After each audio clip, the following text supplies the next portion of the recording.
कभी आपने सोचा है, अगर किसी की अंतिम इच्छा अधूरी रह जाए तो क्या होता है? कहते हैं आत्माएं तब तक चैन से नहीं सोती जब तक उन्हें उनकी मुक्ति ना मिले।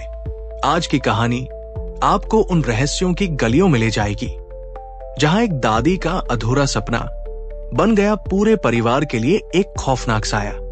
एक ऐसा बक्सा जो ताबीज छुपाए बैठा था और एक ऐसा बलिदान जिसने सबकी किस्मत बदल दी।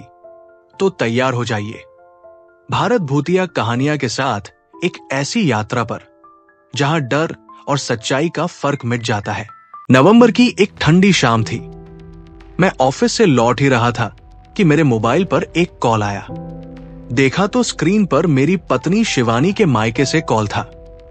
जैसे ही कॉल उठाया, उधर से फफकते हुए आवाज आई, भैया, दादी जी नहीं रही। दादी जी स्वर्ग से धार गई। कुछ पल के लिए तो मेरे पैरों तले जमीन ही खिसक गई। मैं खुद को संभालते हुए घर पहुंचा। दरवाजा खोला तो देखा कि शिवानी फूट फूट कर रो रही थी। उसकी आंखों से आंसुओं की धार थमने का नाम नहीं ले रही थी। वो मुझसे लिपटते हुए कहने लगी, प्लीज मुझे मम्मी के घर छोड़ दो। मेरी प्यारी दादी जी अब नहीं रही। मुझे अभी जाना है। मैंने उसे जैसे तैसे संभाला और कहा, ठीक है शिवानी, हम चलेंगे, लेकिन पहले मां से पूछ तो लूं। मैं अपनी मां के पास गया और उन्हें सारी बात बताई। मां ने बड़ी गंभीर आवाज में कहा, बेटा, अब दादी जी का दाह संस्कार भी हो चुका है। जो मुख्य विधियां होती हैं वो हो चुकी है। अब वहां जाना ठीक नहीं है। मेरा मानना है कि कुछ दिन रुक जाओ, फिर चले जाना। अभी वहां जाना अशुभ हो सकता है। मां के शब्दों में एक अजीब सी गंभीरता थी। मुझे भी उनका कहना सही लगा, लेकिन जब मैंने शिवानी को यह समझाया तो वो फूट फूट कर रोने लगी। उसके आंसू देखकर मेरा दिल पिघल गया। आखिर पति होने का फर्ज भी तो था। मैंने मां की सलाह को नजरअंदाज किया और ससुराल जाने का फैसला कर लिया। मेरा ससुराल बिहार के मधेपुरा जिले में है और हम दिल्ली में रहते हैं। मैंने ट्रेन के टिकट बुक कराए, लेकिन किस्मत देखिए, पहली बार में टिकट गलत बुक हो गया। शायद नियति भी इशारा कर रही थी कि मत जा, अभी वक्त ठीक नहीं है। लेकिन इंसान जो ठान ले उसे करना ही होता है। मैंने दोबारा कोशिश की और टिकट सही बुक हो गया। ट्रेन सुबह 5 बजे की थी। हम रात भर सामान पैक करते रहे। अगली सुबह स्टेशन पहुंचे तो पता चला कि ट्रेन 12 घंटे लेट है। अब मेरे मन में कहीं न कहीं एक डर बैठ गया था। सब कुछ गलत हो रहा था। पहले टिकट का गड़बड़ाना, फिर ट्रेन का लेट होना। मैंने स्टेशन के एक बेंच पर बैठकर सोचा, शायद मां सही कह रही थी। शायद हमें रुक जाना चाहिए था। ट्रेन में अजीब वाकया। रात 8 बजे हमारी ट्रेन प्लेटफॉर्म नंबर 5 पर पहुंची। हमने जल्दबाजी में अपना सामान उठाया और अपनी सीटों पर जाकर बैठ गए। मैं सामान ठीक से रख ही रहा था कि सामने बैठे यात्री से तोता मेम हो गई। बात इतनी बढ़ने लगी कि एक लड़की जो हमारी बगल वाली सीट पर बैठी थी भी झगड़े में कूद पड़ी। उस लड़की का नाम था निधि। वो एक नर्स थी और सहरसा जिले के हॉस्पिटल में उसकी ड्यूटी थी। शिवानी और निधि में थोड़ी बातचीत शुरू हुई और देखते ही देखते उनमें दोस्ती हो गई। हमने रात का खाना खाया और सोने की तैयारी की, लेकिन मेरा दिल बेचैन था। कोई अनजानी आशंका मेरे दिल में घर कर चुकी थी। ट्रेन धीरे धीरे बिहार की ओर बढ़ती रही। 45 घंटे का लंबा सफर था। इतने लंबे सफर के बाद जब ट्रेन सहरसा पहुंची तो जैसे मैंने राहत की सांस ली, पर यह राहत बस कुछ पलों की थी। जैसे ही ट्रेन रुकी और सब उतरने लगे, निधि जोर जोर से रोने लगी। मेरा पर्स नहीं मिल रहा, उसमें मेरी नौकरी के कागजात हैं। मैंने उसे ढांढस बंधाया, चिंता मत करो निधि जी, मिल जाएगा। मैंने सीटों के नीचे, बर्थ के किनारे, हर जगह ढूंढना शुरू किया और आखिरकार एक कोने में निधि का पर्स मिल गया। निधि की आंखों में कृतज्ञता के आंसू थे। स्टेशन पर हमारे साले साहब हमें लेने आए थे। हमने सामान ऑटो में रखा और गांव की तरफ रवाना हो गए। ठंड के मौसम में सड़क पर भारी धुंध छाई थी। दूर दूर तक कुछ भी साफ नहीं दिख रहा था। तभी अचानक एक तेज रफ्तार ट्रक हमारी ऑटो से टकराते टकराते बचा। बस कुछ इंच का फासला और हम सब स्वर्गवासी हो जाते। मैंने ड्राइवर को सावधानी से चलाने को कहा। ड्राइवर समझदार निकला और ऑटो संभाल लिया। गांव में डरावना माहौल। गांव की सीमा पर पहुंचे तो देखा हर तरफ सन्नाटा था। घर के आंगन में अजीब सी खामोशी थी। मेरे साले साहब ने हमें गेस्ट रूम में पहुंचा दिया। वहां पहले से ही कुछ मेहमान रुके हुए थे। उनके चेहरों पर डर साफ नजर आ रहा था। धीरे धीरे बातें पता चली कि दादी जी की अंतिम क्रिया विधि सही ढंग से नहीं हुई थी, जिसके कारण लगातार परिवार पर मुसीबतें आ रही थी। गांव में पहला डरावना अनुभव। गांव पहुंचते ही शिवानी तो सीधे अपनी मां के गले लग गई और रोने लगी। घर में चारों ओर मातम पसरा हुआ था। दीवारों पर पुरानी पीली रोशनी टिमटिमा रही थी। सभी के चेहरे गमगीन और थके हुए लग रहे थे। मैंने भी हाथ जोड़कर दादी जी की तस्वीर के सामने सिर झुकाया। तस्वीर में दादी की मुस्कुराती हुई फोटो थी, लेकिन उस मुस्कान के पीछे जैसे कोई गहरी उदासी छुपी थी। तभी मुझे एक अजीब बात महसूस हुई। कमरे के कोने में कुछ हलचल सी दिखी, जैसे कोई धुंधली सी परछाई वहां से गुजर गई हो। मैंने ध्यान से देखा, पर वहां कुछ नहीं था। रात को गांव में एक सन्नाटा सा छा गया। आसमान में हल्की हल्की बदली थी। चारों ओर सिर्फ झिंगुरों की आवाजें सुनाई दे रही थी।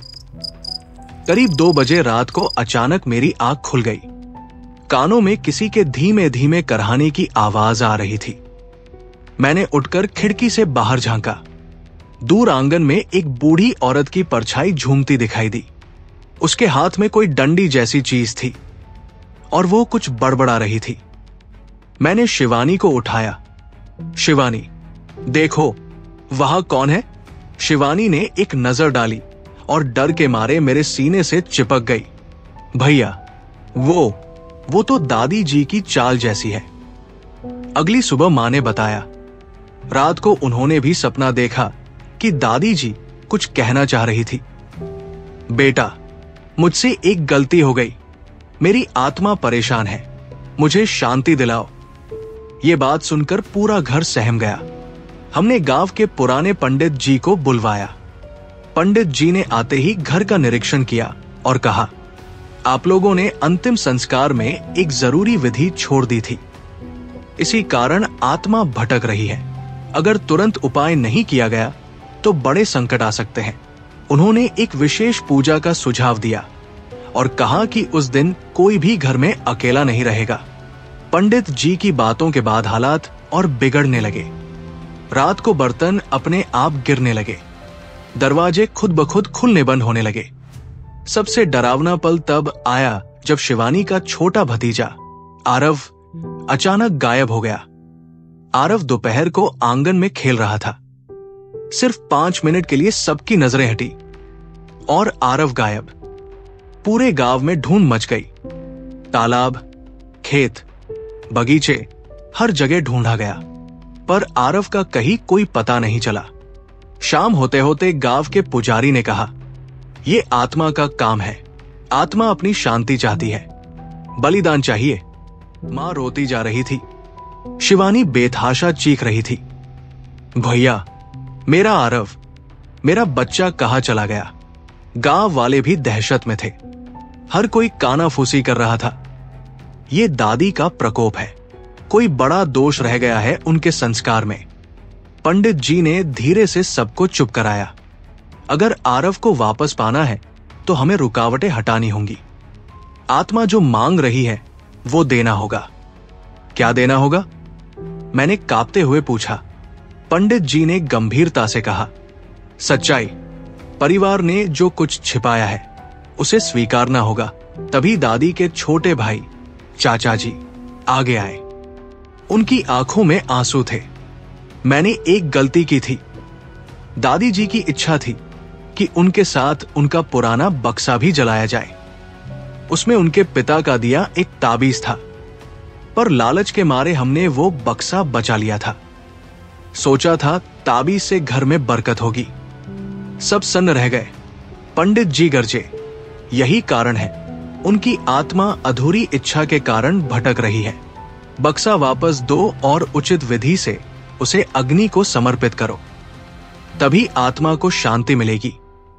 पुराना लकड़ी का बक्सा बाहर निकाला गया। जैसे ही उसे खोला गया, एक अजीब सी सड़ी गंध निकली। कमरे का तापमान अचानक गिर गया। बक्से में वही ताबीज था, लाल धागे से लिपटा हुआ। ताबीज को छूते ही घर की सारी लाइटें फड़कने लगी।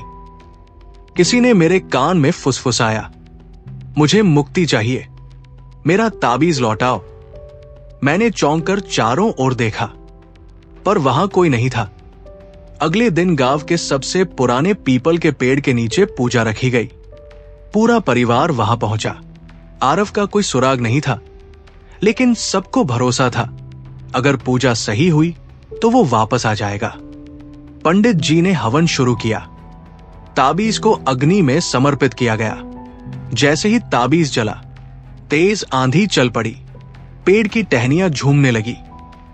आकाश में अजीब सी गड़गड़ाहट हुई, और तभी आंगन के दूसरे छोर से रोती हुई आवाज आई, मां, मम्मी, भैया। हम सब दौड़ते हुए वहां पहुंचे। आरव धूल धक्कड़ में लिपटा बैठा था, डरा समा। शिवानी ने दौड़कर उसे सीने से लगा लिया और फूट फूट कर रोने लगी। उस रात मैंने सपना देखा।